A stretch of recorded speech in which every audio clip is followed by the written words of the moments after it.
اللہ اللہ اللہ اللہ۔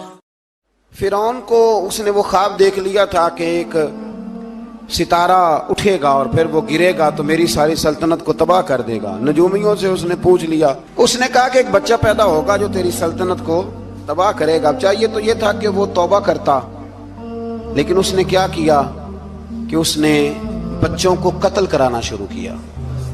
یذبحون ابناءکم، ذبح کرا دیتا تھا تمہارے بیٹوں، اور بچیوں کو وہ زندہ رکھتا تھا۔ تو حضرت موسیٰ جب پیدا ہوئے تو ان کی والدہ نے پتہ کیا کیا، ان کو ایک صندوق میں بند کر کے دریا میں بہا دیا۔ اب دریا میں بہتے جا رہے ہیں تو ماں تھی تو پریشان بھی ہو گئی، ان کی ہمشیرہ کو کہنے لگی ذرا دھیان رکھنا کدھر جاتے ہیں۔ حضرت موسیٰ علیہ السلام دریا میں بہتے بہتے نا، فرعون نے نا دریا کے کنارے مکان بنایا ہوا تھا۔ آپ کو پتہ ہے بادشاہوں کا ذوق ہوتا ہے، آج کل ہمارے جو حکمران ہیں انہوں نے اس کا نام فارم ہاؤس رکھا ہوا ہے، میرا فارم ہاؤس، اور پرانے زمانے میں لوگ ڈیرا کہتے تھے۔ تو اس نے بھی اس طرح کا فارم ہاؤس بنایا ہوا تھا۔ وہاں پہ حضرت موسیٰ علیہ السلام تیرتے ہوئے تابوت کے اندر، صندوق کے اندر جا رہے ہیں۔ فرعون اور ان کی بیوی حضرت آسیہ بے اولاد تھیں، بڑی تڑپ تھی بیٹے کی، وہ بھی وہاں کھڑی تھی۔ صندوق تیرتا ہوا آیا تو فرعون نے کہا کہ جاؤ پکڑ کے لاؤ، دیکھو کیا ہے۔ جب وہ لے کے آئے نا تو آپ کی ہمشیرہ جو نگرانی کر رہی تھی پریشان ہو گئی کہ یہ تو اس کے ہاتھ لگ گئے، یہ تو اب مار ڈالے گا۔ لیکن جب خوبصورت اور چمکتا ہوا بچہ دیکھا تو بی بی آسیہ کہنے لگی یہ بنی اسرائیل کا ہے ہی نہیں، یہ تو پتہ نہیں کہاں سے بہتا ہوا یہاں آ گیا ہے، تم ایسے ہی چھوڑ، یہ پتہ نہیں کہاں سے، رکھ نہ لیں رکھ نہ لیں۔ تو حضرت موسیٰ علیہ السلام وہ کہنے لگا نہیں انہی کے ہیں، موسیٰ علیہ السلام اسی کے ہیں۔ تو آسیہ کہنے لگی تیرے تو سر پہ نا بس بھوت ہی سوار ہو گیا، ہر وقت وہی لوگ تجھے یاد رہتے، یہ پتہ نہیں کہاں سے بہ کے آیا۔ اب رکھ لیا، مان گیا فرعون۔ آپ فرعون کے گھر میں جو اس لیے بچے مروا رہا تھا کہ میری سلطنت حضرت موسیٰ پیدا نہ ہو جائیں، تو اسی کے گھر میں پرورش پانے لگے، اسی کے گھر میں۔ اب عورتیں منگائیں گئی دودھ پلانے کے لیے، تو حضرت موسیٰ علیہ السلام کسی بی بی کا دودھ نہیں پیتے، تو آپ کی ہمشیرہ نہ وہیں دائیں بائیں گھومتی رہتی۔ تو کہنے لگی جناب آسیہ سے کہ میں ایک بی بی کو جانتی ہوں، بڑی صاف ستھری ہے، مجھے امید ہے یہ بچہ اس کا دودھ پیے گا۔ تو فرعون کہنے لگا دوڑ کے لا، تو وہ اپنی والدہ کو لے کے آئیں تو حضرت موسیٰ نے فوراً دودھ پینا شروع کر دیا۔ فرعون کو پھر تھوڑا شک ہوا۔ ایک روایت یوں بھی لکھی ہے بعض لوگوں نے کہ فرعون ایک دن اٹھایا ہوا تھا حضرت موسیٰ کی، ابھی تھوڑی سی عمر تھی، تو آپ نے اس کی داڑھی پکڑ کے تو ایک گھونسا دے مارا، جلالی تو شروع سے ہے نا۔ تو کہنے لگا آسیہ تو مان نہ مان یہ بچہ وہی ہے۔ تو حضرت بی بی آسیہ کہنے لگی کہ تجھے غلط فہمی ہے، یہ وہ نہیں ہے۔ اس نے کہا دیکھو نا یہ تو اٹھاتی ہے تو پیار کرتا ہے، اور میرے جب قریب آتا ہے تو اس کے لب و لہجے میں تلخی محسوس کرتا ہوں۔ اس نے کہا بچوں کو کیا پتا۔ خیر ایک طرف اس نے کھانے پینے کی چیزیں رکھ دی، ایک طرف انگارے رکھ دیے۔ وہ بھی حضرت آسیہ کہتی ہیں کہ تجھے سمجھ آئے بچے بچے ہوتے ہیں، حضرت موسیٰ بچے تو تھے پر تھے تو اللہ کے نبی نا، اللہ کے نبی تھے۔ جب اس نے کہا نا یہ بچے ہیں تو حضرت موسیٰ علیہ السلام بجائے انگاروں کی طرف جانے کے، نبی تھے، وہ سیدھے کھانے پینے والی چیزوں کی طرف بڑھنے لگے۔ فرعون کہنے لگا آپ بتا۔ اللہ تعالیٰ نے حضرت جبریل کو بھیجا، انہوں نے کہا ادھر نہیں جانا آپ ادھر جائیے۔ تو آپ آگ کی طرف گئے اور ایک کوئلہ اٹھا کے زبان پہ رکھ لیا۔ تو آسیہ کہنے لگی سمجھ آئی، بچے کو کیا پتا کدھر جانا ہے کدھر نہیں جانا، اگر وہ اتنا ہی خیال ہوتا وہی بچہ ہوتا تو آگ۔ اور بعض مفسرین نے لکھا ہے یہ جو حضرت موسیٰ دعا مانگتے تھے نا رب اشرح لی صدری ویسر لی امری، یہ وہ آگ کا انگارہ جب کوئلہ منہ میں رکھا تھا نا تو اس کی وجہ سے زبان میں کچھ لکنت آ گئی، تو آپ دعا کرتے تھے کہ یا اللہ میری زبان کی وہ بند گرا کھول دے تاکہ میں کھل کے فرعون کے سامنے بات کر سکوں۔ وہیں حضرت موسیٰ پلنے لگے، وہیں پلے، وہیں جوان ہوئے، وہیں اللہ نے ساری دولتیں دی، بہن بھی ملی، ماں بھی ملی، اور سارے عزیزوں کا پیار بھی ملا۔ اسی گھر کے اندر اللہ نے پرورش کر کے فرعون کے ظلم سے بنی اسرائیل کو نجات عطا فرمائی۔ موسیٰ بھی فرعون کے گھر میں پلنے لگے، اور جب جوان ہو گئے تو فرعون کے ہاں جو ظلم ہوتا تھا حضرت موسیٰ اس پر بول پڑتے تھے۔